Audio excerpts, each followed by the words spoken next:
Welcome to the final segment of Citizens Forum, being filmed on Wednesday, September 4th in the beautiful Memorial Arena. Usually Walter and Jack is the first part of the show, but today it's the last. So here we go. It's been once again a remarkable week. I'm going to start off with the CUPE again. CUPE, the union, Canadian Union of Public Employees, represents a lot of in-school workers throughout British Columbia. I think in the neighborhood of 25,000. The caretakers, a lot of the office staff, the in-class support staff for the teachers, bus drivers, tradesmen, and they haven't had a pay raise for 4 years, which means a pay cut of 10 to 15% because of inflation. And I've heard over the last week that they're close to going on strike. They don't have a contract anymore. I've heard in the past week CUPE ads on the radio saying, you know, we do important work in the schools and we deserve, they're offering us nothing and we deserve something. And the ad is absolutely right. The workers do deserve something, at least to keep up with inflation, if nothing more. But the government's position is there's no money, and I really don't understand why CUPE is spending money on ads saying we deserve more, which is true, but never saying that the only reason there's no money in the kitty, the only reason there's a deficit is the tax cuts brought in by the provincial government by the Liberal government over the past 12 years that have cut about at least $6 billion a year in taxes.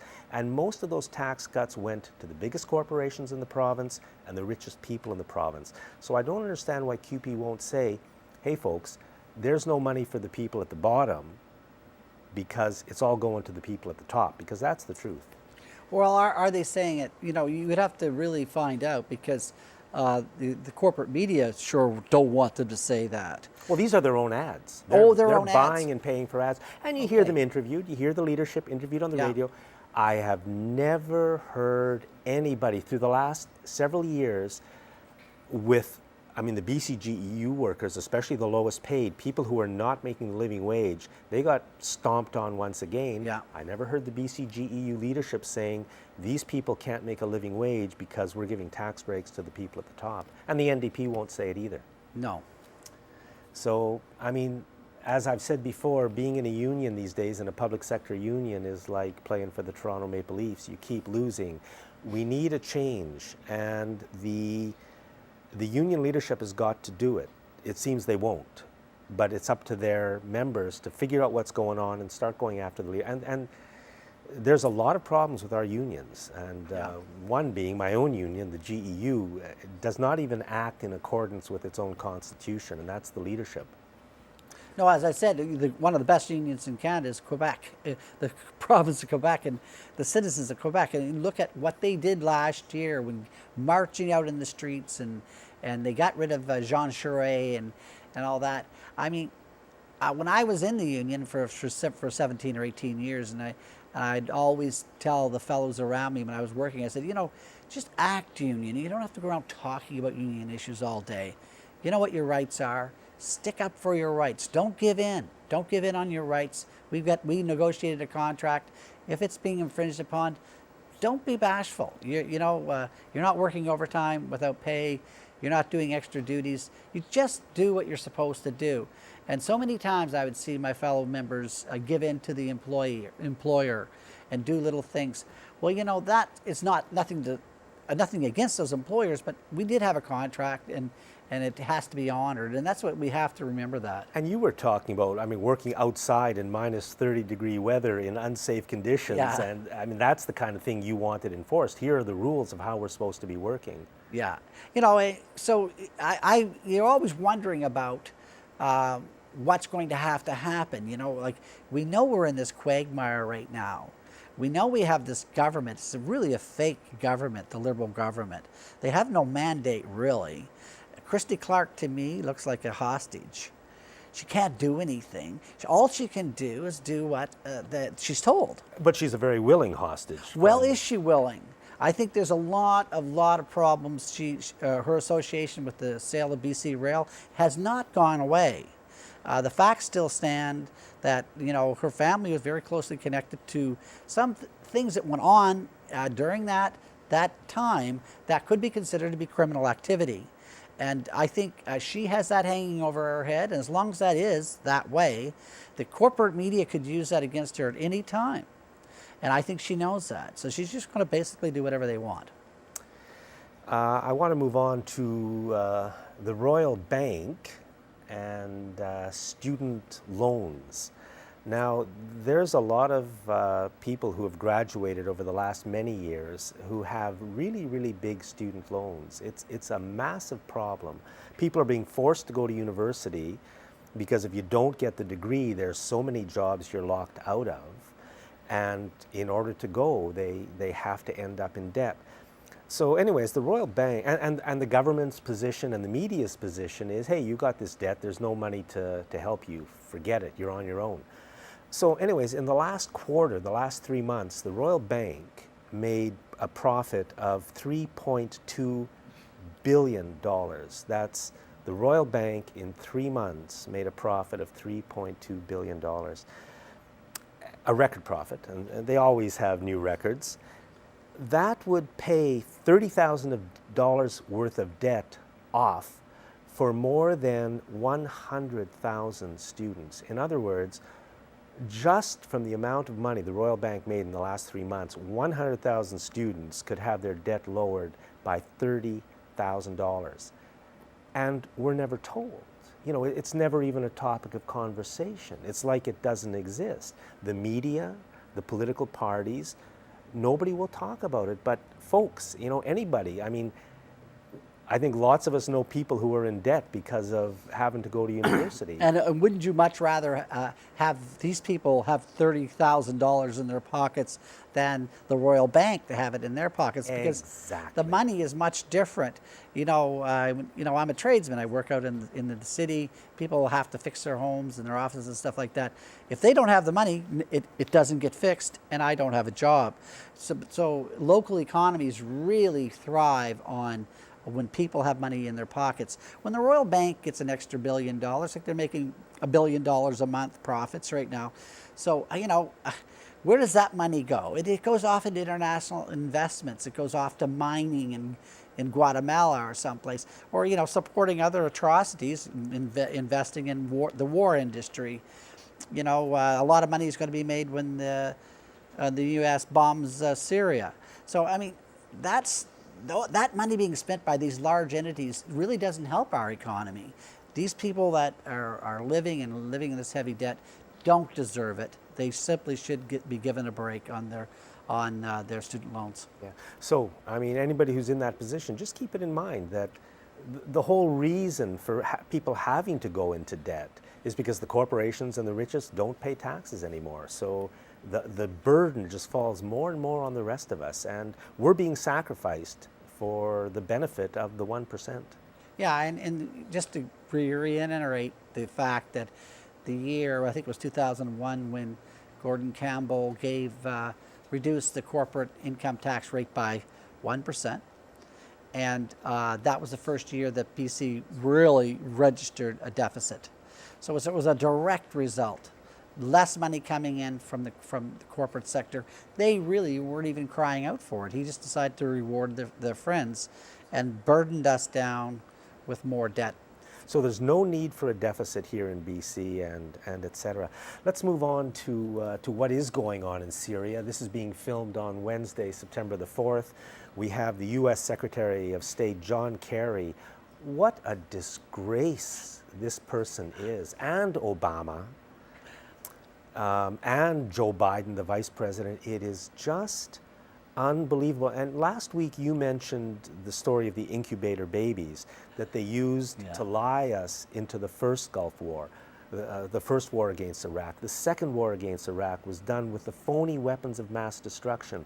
The war in Vietnam was all of that was based on the lie of American ships being attacked in international waters by a Vietnamese fleet. That never happened. They admit it didn't happen, but 2 million innocent people were killed over there. And yet our media tells us the United States has proof that the Syrian government did this. And just over and over and over, it's unbelievable. Where's our prime minister? Is he speaking out for us? You know, the British Parliament, when they voted against allowing their government to join in this, it's just crazy. And Well, sometimes the BS just gets so high. Sometimes, like in England, the Great Britain, they have some pride. Yeah. Somebody said, "Hang on, this is total nonsense." I heard a good line about a new name for Barack Obama's Barack Obama. And yes, we can bomb you. That remember yes, we can. Yes, we can. You know, it's obvious that the president of the United States, unless has no power unless he does what he's told. I mean, he has lots of power if he does what he's told. But what struck me was this, you know, we have this terrible disaster happening in Fukushima. The United States is not intervening there. Why wouldn't they intervene there? The money they spend on bombing and destroying a country, Syria, that could be used to try at least to fix a looming global catastrophe. And where is Obama's priorities? To bomb another country in the Middle East, and in whose interests? Who's kidding who here? Like, nobody wants it, except for the Wall Street bankers, you know, the Committee for Foreign Relations, and the people that call the foreign policy shots in the United States. People in the United States don't want this. They don't buy it. Who's going to buy this line? It's so ridiculous. And it's very sad to see it happen. Yeah, and you know, we've just got to do better. The world is at a place now, environmentally and economically and socially, where we are in such serious trouble on all fronts. Do we really think the best thing we can be doing is let's start another war? And yet, you know, we see the U.S. And by the way, this one is going to be completely illegal, in violation of United Nations rules, because you can't simply attack another country because you want to. But Obama seems very willing to do that. And it all depends now on this bunch of clowns, if I can call them, in the U.S. Senate and the U.S. House of Representatives, the Congress. I mean, I used to have some respect for these people, but how can you now? You know, I never had any respect for them. So I have no shattered illusions about the U.S. Government. But you know, I agree. You know, we can turn things around. You know, the global opinion is really against the United States going there. At some point, they have to realize that they'll take the flak for this for so many years that it isn't going to be worth it. And that's, I think, what will stop them from these adventures and attacking other countries. Even though they'd just dearly love to do it, if enough countries say no, you're going to pay a penalty with trade with us and with other relations, then I think that the United States might perk up. But what do you think most Canadians feel about this? I mean, I have no idea. I haven't seen any numbers. I don't know if any polling has been done. Well, if you want to do a whole population-based analysis, very few Canadians know where Syria is, where the Mediterranean Sea is. So, I mean, they're going to be hard-pressed to express an opinion. No, really, my feeling is that they're very uninformed. So, but other people who know a little bit what's going on, well, you just seen it happen time and time again. So, and we always knew was that the United States just invents a line in order to invent a scenario.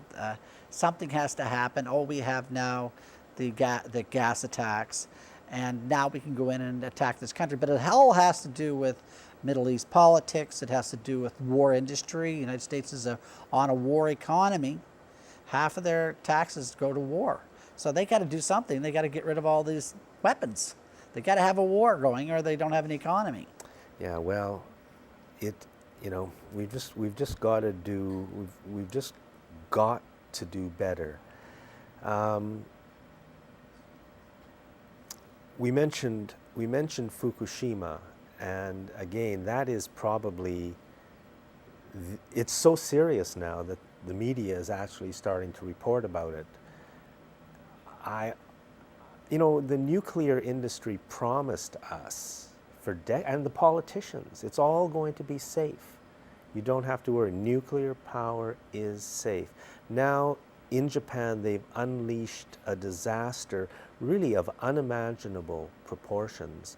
Nobody knows how to deal with it. It's been 2.5 years. It's just carrying on there with large amounts of radioactive material going into the Pacific Ocean, moving through the food chain. It's coming this way. The fish, the tuna being caught off the coast of California now, I've read that every one is contaminated with radioactive material from Fukushima. It's so bad. I don't know if it's dealable with, but certainly we've got to focus our best efforts on dealing with that. Instead, the government of the United States is aiming at another war. And the government of Canada Right doesn't along seem with to them. have too much of an issue about any of it. Yeah. There's been a little bit about jobs in the news this week. Unemployment remains very high. A lot of people, you know, not the wage gap, but the income gap in Canada keeps growing. It should be like this. We would have a much better society if the income gap was like this, but over the last 30 or 40 years, they've turned it into this. And their plan seems to be fewer and fewer jobs in Canada. They keep offshoring our jobs. And that's another issue. I mean, it comes down to democracy. If we had a voice, I don't think we'd say, yeah, send all our jobs somewhere else. Well, you know, who is Stephen Harper representing? You know, the son of an oilman. You know, look at the addiction that he's creating to the tar sands, where almost every other young person that's trying to get ahead at some time or other ends up at the tar sands. Yeah, yeah. And becoming dependent upon it. Canadian economy is going to become addicted to it. Hard to find a way out of the interactions and the interties we have with the tar sands. Every province is tied in, and I think that's the agenda, to put us so far, our economy so entwined into the tar sands project that we can't extract ourselves from it. We're just going to end up having to go ahead with something there, even though it is an ecological catastrophe. Yeah, you know, I think you're absolutely right. But the point is that it doesn't have to be this way. We could have a very different society and a very different kind of job situation where we're doing work that is not completely devastating to the environment, because folks, we've only got this one planet and we're destroying it, it seems, as fast as we possibly can. Does it really make sense? Certainly it doesn't. And again, it's like, you know, as Elizabeth pointed out, you know, I think that if you do the math, the Conservatives ended up with around 25% of registered voters voted for them. 75% of the people of Canada did not vote Conservative, 75% of the voters, though they have an absolute dictatorship right now with the majority government and with the party structure.